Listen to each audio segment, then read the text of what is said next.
Good morning. তো এখন বাজে 11:30।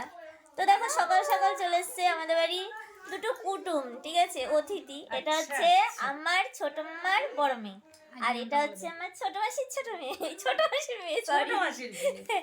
আর আমাকে তো সবাই চেনো, আমার নাম হচ্ছে কি। তো এর একটা পেজ আছে, ফেসবুক পেজ, এরও একটা ফেসবুক পেজ আছে। নামটা বলে দাও। পূজা বিশ্বাস গুহ। হ্যালো, আমি ললিতা। ললিতা বিষ্ণু।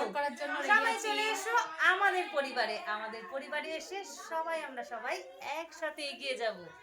তো চলো আজকে সারাদিন কি করা হচ্ছে অবশ্যই তোমাদেরকে আপডেট দেবো। তার জন্য কি করতে হবে, মিষ্টি রুষা অফিসিয়াল চ্যানেল থেকে যারা ইউটিউব থেকে দেখবে তারা অবশ্যই দেখবে, আর যারা ফেসবুক থেকে দেখবে তো রুষা জীবনটা বেদনা তারা অবশ্যই কিন্তু ভুলবে না আমাকে কি করতে, লাইক কমেন্ট শেয়ার করতে। আর এরপরে নেক্সট ডে কী ভিডিও হবে, সারাদিন কি এনজয় করবো আমরা সব বোনরা মিলে, তো তার জন্য দেখার জন্য পুরো আমাকে লক্ষ্য রাখতে হবে। Bye, tata.